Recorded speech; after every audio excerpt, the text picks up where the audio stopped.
I don't know if Steph Curry is above Kobe. I don't know, right? And the reason why I don't really know is because Kobe Kobe had Shaq those first three championships, right?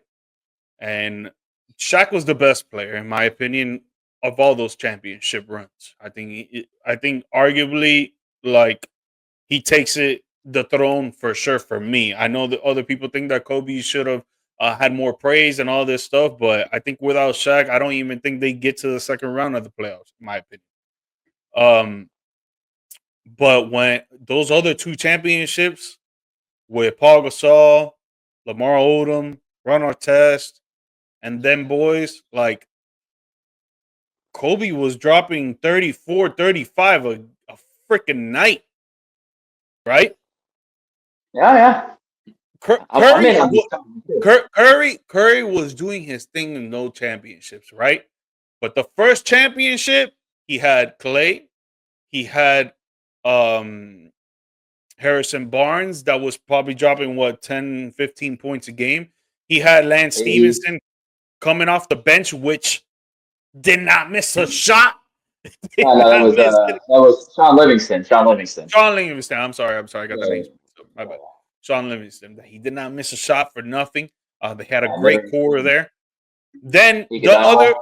the other two championships, he had Kevin Durant and Klay Thompson with a nice core coming off the bench. The fourth one against your Celtics was the one that was very impressive to me. I think that was the most impressive one, right? Because the first championship, they went up against LeBron. Kyrie Irving was injured. Kevin Love out that first game, did not play the whole series. And then the other two, he had Kevin Durant. Kevin Durant makes a big difference. The fourth one, that was very impressive because you guys had a star-studded team as well, and you guys were just going back and forth. But then it was just the experience, right? But that one, I have no argument for that. I think that was very impressive to me that the Warriors beat you guys and got that championship. But Yeah. Kobe, man, Kobe was dropping 35 a night. He was carrying these dudes. He went up against a Boston Celtics team that had 5 All-Stars, bro. 5. I'm obviously not on paper, but like if you really put it together, they had like 5 All-Stars, bro, and Yeah. a great bench as well, a great bench. And it was not that he faced them once, he faced them twice. He lost to them once, came back, redeemed himself, bro. I don't know, man. I don't put Curry above Kobe. Okay, so my next thing was going to focus on that same spot as well. But for this part of it, I'll focus on the Kobe side. So, like you said about the LeBron Jordan thing, I'm not going to get into it, whatever. I have Kobe at number two all time behind Jordan. Okay. Not going to get into it, but Kobe's standing there and Jordan's already picked, and I have the whole world in front of me for one game. I know what I'm getting from Kobe, so I'm taking him. Right? So, like you said, not just that. I think also the title run where they beat the Pacers. Oh no, my bad. They beat the Sixers, and they only had the one loss in the playoffs, which was to Iverson and the Sixers in the finals. But the rest of the playoffs, they swept through in the West. Kobe was dominating a lot of that. So I think that, yes, Shaq was amazing. We know that. But in that playoff run, Kobe, even if you give one out of those three, Kobe, coupled with taking Paul Gasol, a lot of people thought he wasn't a next tier player. I think Paul Gasol's supremely underrated, one of the best offensive footwork players in my lifetime, but never gets the credit because he's not a big defensive guy. But he's amazing on offense in the low post. He had left hand hook, right hand hook, anytime he wanted, and a good passer. So sure, but either way, I think the Steph thing is crazy to me. Like, yeah, like obviously if I have Kobe at two, I have him above a lot of other guys, and it's like a favorite song thing. You can ask me today what my favorite song is, and next week is a different song, and then you'll tell me, hey, I thought this was it, and I'm like, oh yeah, you're right. Like it goes so back and forth when you have guys like Shaq and Yeah, Magic. like I said in the beginning, this Yeah, is yeah, subjective. yeah. Subjective. Subjective thing.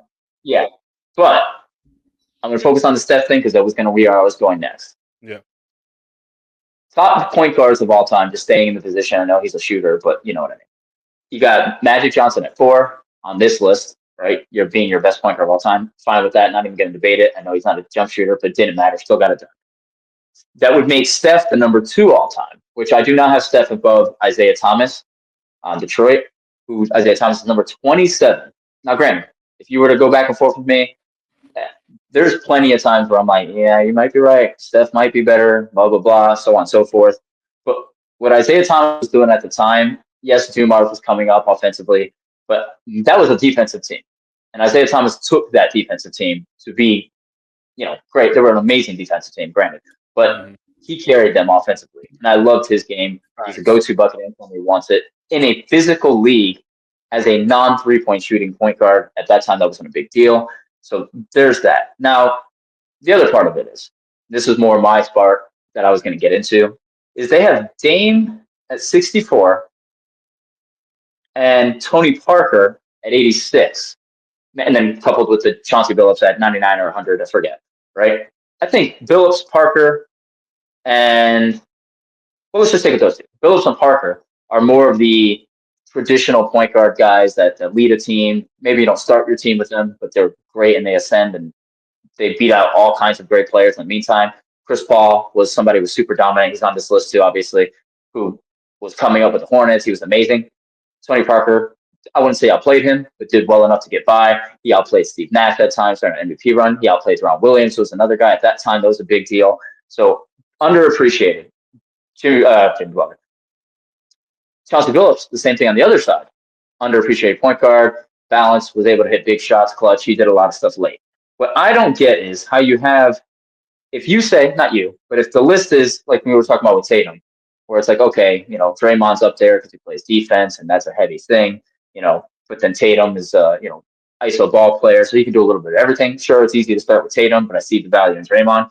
How do you have guys that you see the value in, like Tony Parker and Billups, listed higher, worse than Dame at 64?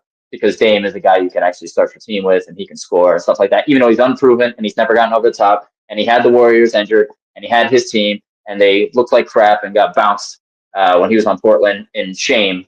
I'll never let him live on that. Went to Milwaukee, wasn't able to do anything there. I know he got hurt, but still they weren't going nowhere. And then fine, if you want to say it's because you start the guy, he's a better person to start your team with, cool, right? But then you have Kyrie at 69, also behind him. Whereas Kyrie is a more proven player. He's done more. He's won a title. He showed up in the big moments. And he's still perceived as one of the best ball handlers of all time. I know that's not a winning attribute or anything. But still, I just think the point guard aspect of this is all over the place. I know Stockton's on the whole list. The whole list is all over the place, in my opinion. Yeah, and I know it's meant for this. It's meant for this stuff right here, right? But, goodness, it's very confusing how they want to approach that, because usually you can find something like, this guy, like you said, he has value for defense. Mm-hmm. That's why. But then it contradicts itself left and right. So that's kind of my next point on there. It's the point guard list. Who do you have as your top 5 point guards all time? It could be loose. I'm not going to call you out on this. This is on the spot. But what do you have as your top 5 point guards, just so I can see what that looks like in your mind?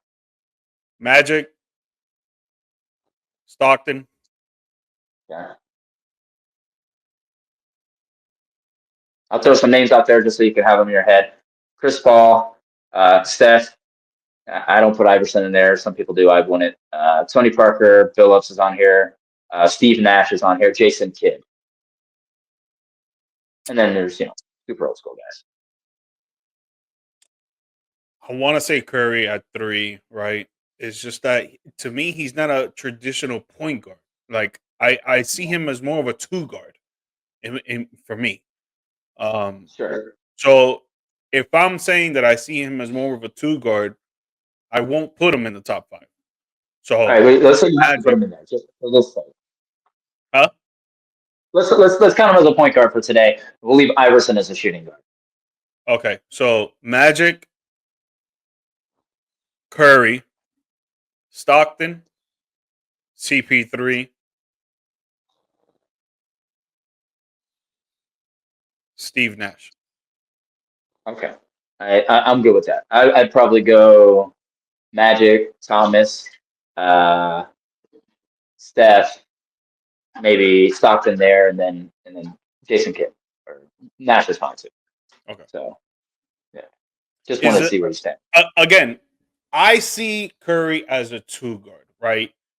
Not saying he doesn't pass the ball, not saying he doesn't play make, not saying he doesn't get these assists and none of that, but he's a first shooter. He's a shooter first. He shoot the ball before anything else.